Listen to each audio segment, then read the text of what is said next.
যাদের কোলেস্ট্রল রয়েছে সাথে সাথে গলব্লাডারে আবার পাথরও রয়েছে, পিত্তথলিতে পাথরও রয়েছে।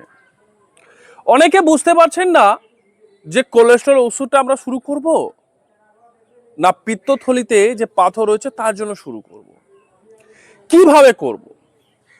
এই বিষয়টা নিয়েই একজন কমেন্ট করেছেন যে স্যার আমার কোলেস্ট্রলও রয়েছে এবং তার সাথে সাথে গলব্লাডারে পাথরও রয়েছে স্যার। এই বিষয়ে আপনাকে ভিডিও আমি দিতে বলেছিলাম স্যার, এখনো পর্যন্ত পাইনি।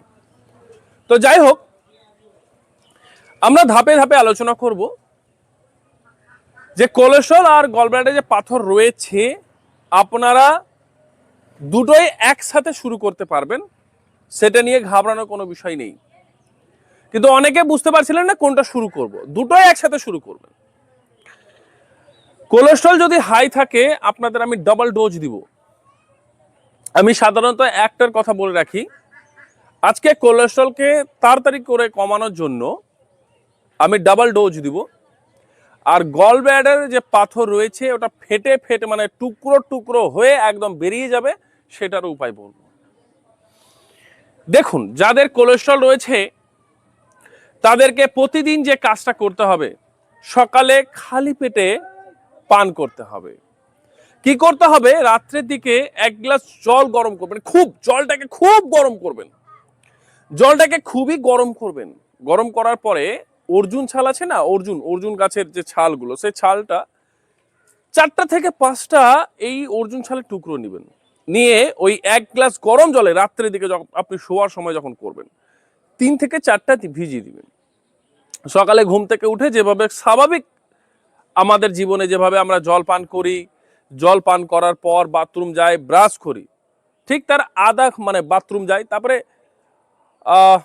যে আধা ঘন্টা পর বা 1 ঘন্টা পর, যেটা খুশি 30 মিনিট বা 1 আওয়ার্স, ওই অর্জুন ছালের জলটা আমরা কিন্তু প্রথমে আপনারা ছেঁকে নেবেন।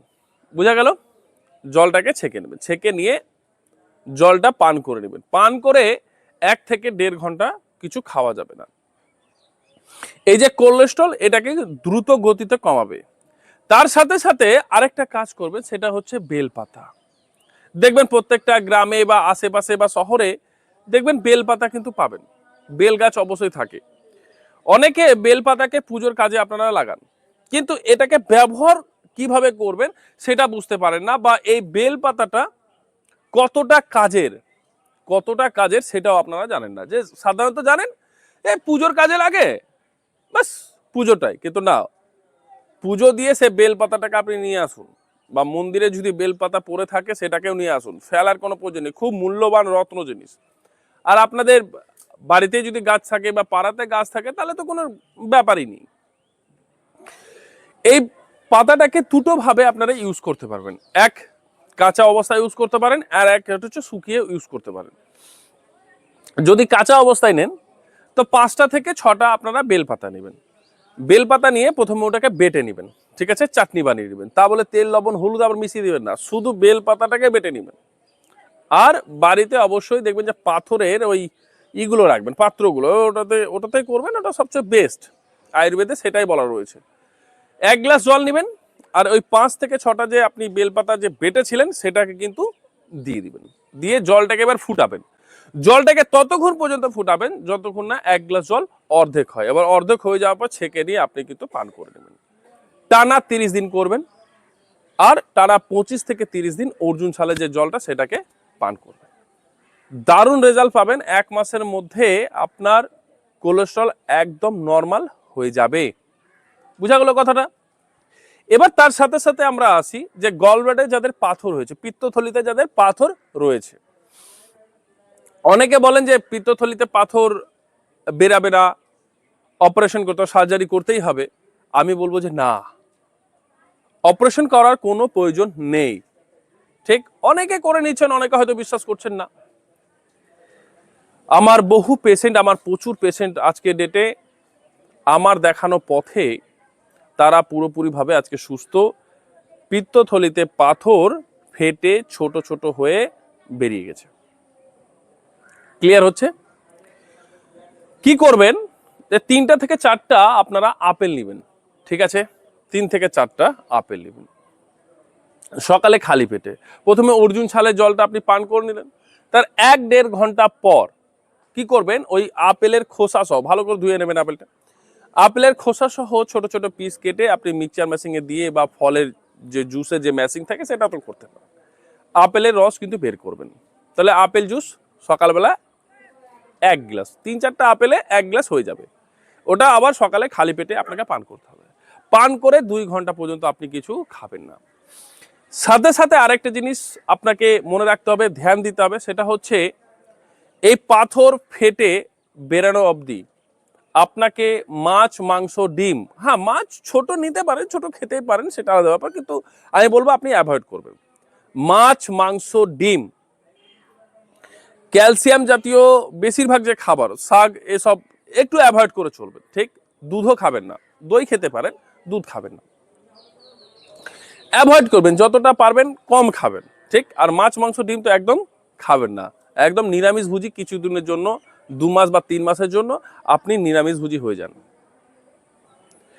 আপনাকে টানা ধৈর্য হারালে হবে না, ধৈর্যটা আপনাকে রাখতে হবে 2 থেকে 3 মাস। ভালো করে বুঝবেন, এই আপেলের জুসটা 2 থেকে 3 মাস সকালে কন্টিনিউ আপনাকে নিতে হবে। আর কোলেস্ট্রলের জন্য যেটা আমি ডাবল ডোজ দিলাম, সেটা 25 থেকে 30 দিন নিলেই হয়ে যাবে। তাহলে আপনারা দুটোই, কোলেস্ট্রল আর গলব্লাডারের পাথরের জন্য আপনারা দুটোই নিতে পারবেন, চিন্তার কোনো কারণ নেই। 3 মাসের মধ্যে আপনি পুরোপুরিভাবে সুস্থ, আপনার টাকাও বাঁচবে, আপনার এই অর্গানটাও বেঁচে যাবে। আর যাদের গলব্লাডার কেটে দেওয়া হয়েছে, যাদের অপারেশন করে দেওয়া হয়েছে, তাদের কাছে শুনবেন, তারা ইচ্ছা করলেও ভালো মন্দ সেরকম ভাবে খেতে পারে না, শুনবেন। ঠিক, অল্প হয়তো রিচ খাবার খেলে তাদের পেটের অসুখ, এই যে সমস্যাটা, সেটা কিন্তু বেড়ে যায়, অ্যাসিডিটি, এটা হচ্ছে, ওটা হচ্ছে, এরকম। তো এই অর্গান, মানে অর্গান কেটে দেওয়াটা তো সমাধান নয় না, ভালো করে বোঝার চেষ্টা করবেন। অর্গানটা কেটে দেওয়া তো সমাধান নয়। ঠিক, এটাকে বাঁচিয়ে রাখতে হবে যাতে আপনি সুস্থ থাকবেন। ঠিক, তো এই নিয়মটাকে পুরোপুরিভাবে আপনারা পালন করুন, দেখবেন পুরোপুরিভাবে সুস্থ হয়ে যাবেন।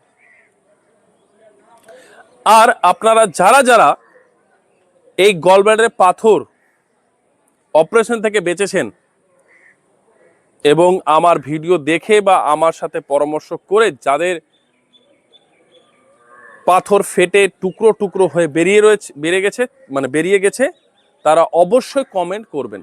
আর যাদের কোলেস্ট্রল নিয়ন্ত্রণে চলে এসছে, নর্মাল হয়েছে, তারাও কিন্তু কমেন্ট করবেন, অবশ্যই করবেন, অবশ্যই কমেন্টগুলো করবেন। এবং অন্যান্যরা যারাও আপনারা রয়েছেন, অবশ্যই আপনাদের কথা মতো আমি ভিডিও বানাবো, চিন্তার কোনো কারণ নেই। আপনারাও কমেন্ট করবেন যে আপনাদের কোন কোন বিষয়ের ওপর বেশি সমস্যা রয়েছে, বা আপনাদের পরিবারের আত্মীয় স্বজন বা আপনজন সমস্যায় রয়েছেন, যে ভিডিওটা আপনাদের খুব বেশি প্রয়োজন, আপনারা অবশ্যই কমেন্ট করুন। আমি ঠিক কমেন্ট দেখে আপনাদের জন্য ভিডিওটা প্রস্তুত করে দেব। ভালো থাকবেন সকলে।